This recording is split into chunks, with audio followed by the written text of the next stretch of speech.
Good evening, visitors. Welcome to the Australian War Memorial's last post ceremony. My name is Jenny Halpin, and joining us today from the Australian Army is Corporal Daniel Hodgson. We welcome the veterans who have served, those that are still serving, and the families that love and support them. The live stream of this ceremony is made possible by the Returned and Services League of Australia and the RSL and Services Clubs Association. We welcome members who are watching the broadcast of this ceremony across Australia. During this evening's ceremony, wreaths will be laid at the base of the pool of reflection by visitors to the memorial. Now, if you are able, could I invite you to stand and join in singing the national anthem.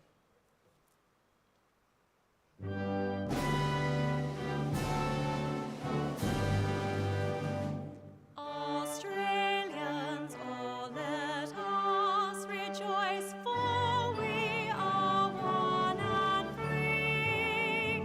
With golden soil and wealth for toil, our home is got by sea.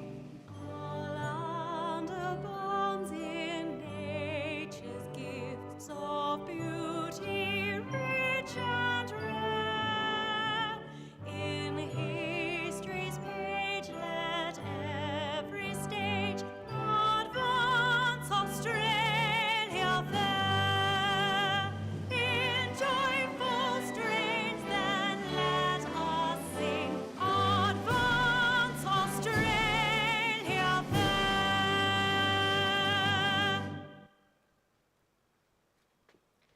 If you require a seat, please be seated. The Australian War Memorial was the vision of Charles Bean, Australia's First World War official historian. Bean landed with the Australian troops on Gallipoli and stayed with them at the front through to the end of the war.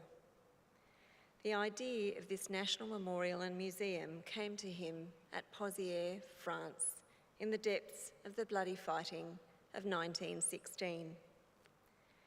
Bean's idea was that this would be a place where families and friends could mourn loved ones buried in faraway places. It would also be a place that could help all Australians understand what these men and women had endured and what they had done for us. Bean's vision, to which we remain true, is best expressed as inscribed in the entrance to the memorial's galleries. Here is their spirit, in the heart of the land they loved, and here we guard the record which they themselves made.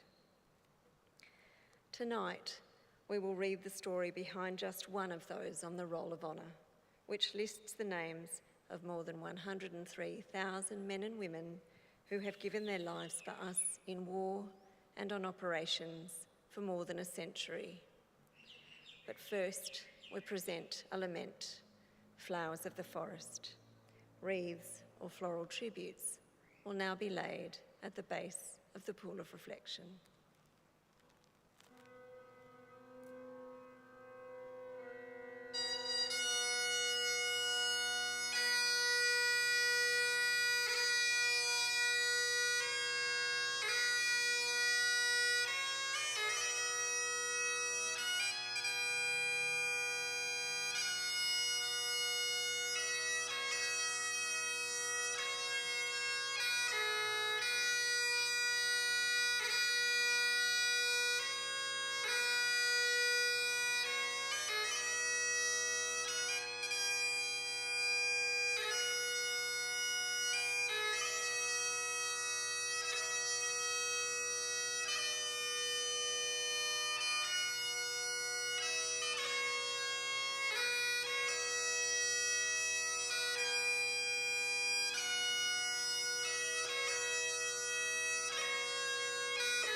Today, we remember and pay tribute to Lieutenant John Allen Grant.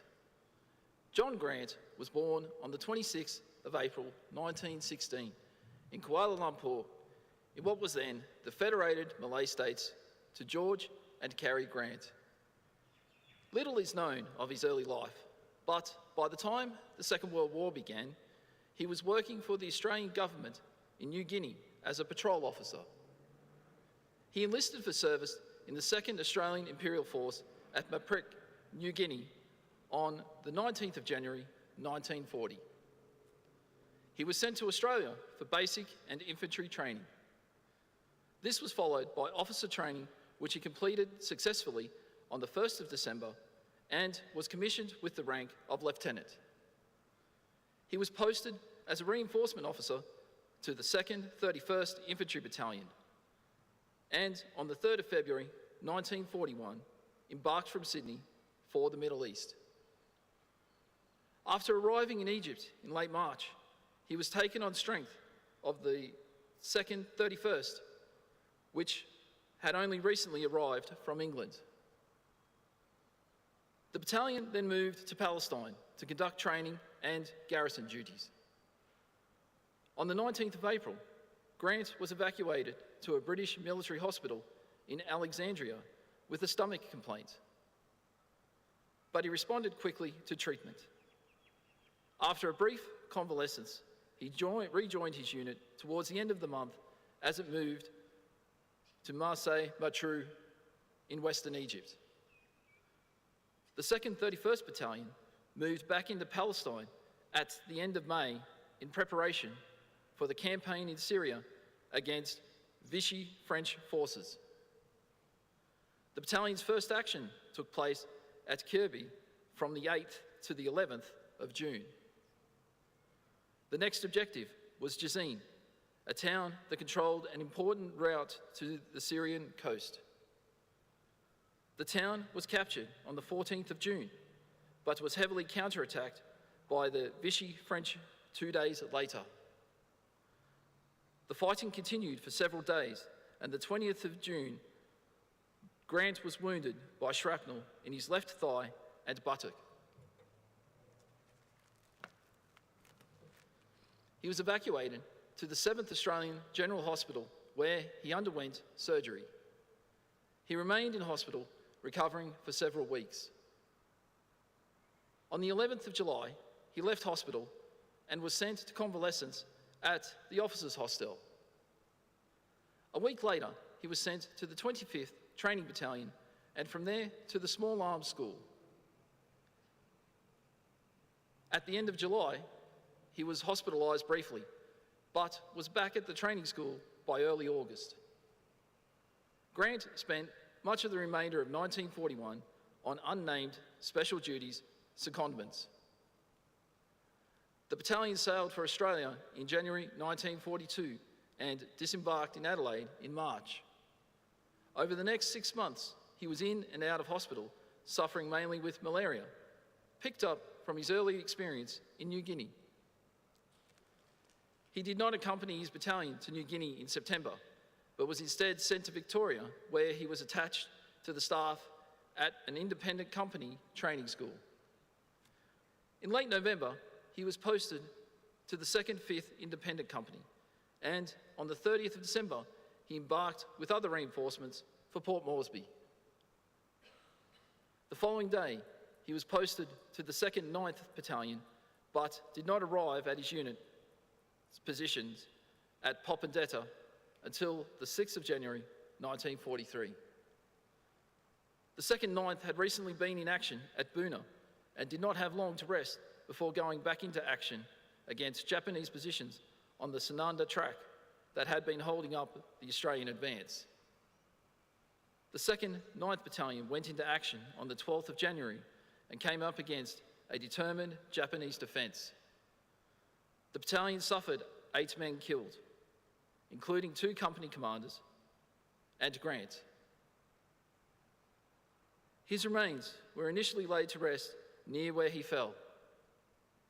Later that year, he was reinterred in Saputa War Cemetery before finally being laid to rest in Bamana war cemetery after the end of the war.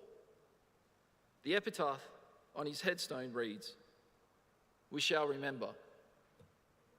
He was 26 years old. His name is listed on the Roll of Honour on my left, among almost 40,000 Australians who died while serving in the Second World War. His photograph is displayed today by the Pool of Reflection.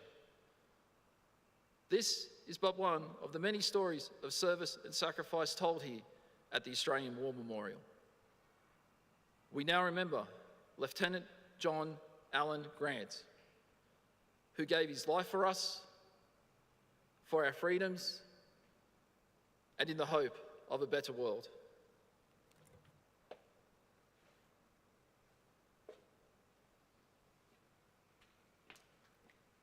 Please stand for the reading of the Ode and the sounding of the last post.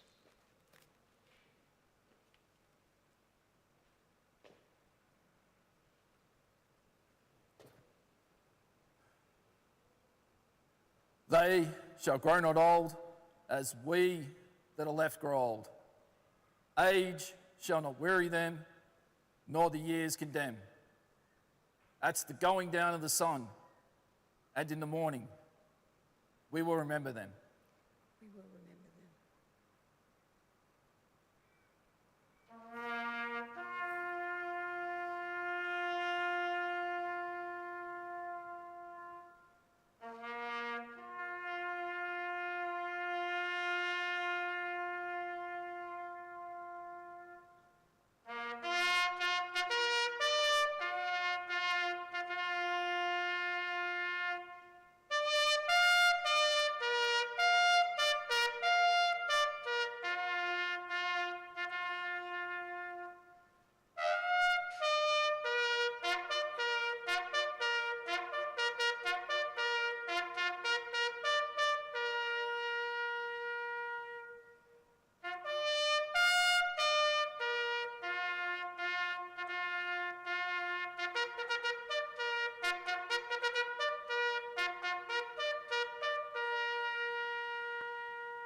Lest we forget.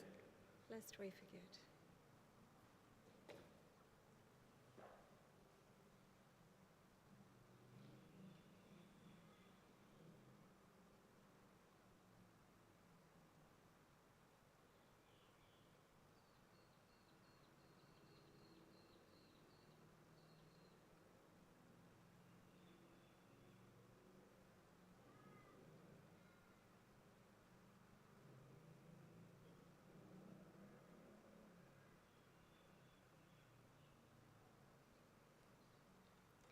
We leave you this evening with the words of the memorial's founder, Charles Bean. Many a man lying out there at Pozieres or in the low scrub at Gallipoli, with his poor, tired senses barely working through the fever of his brain, has thought in his last moments, well, it's over, but in Australia, they will be proud of this. Ladies and gentlemen, that concludes the last post ceremony. On behalf of our director, staff and volunteers, thank you for visiting the Australian War Memorial today and for your continued support during the memorial's development project. We wish you all a very pleasant evening.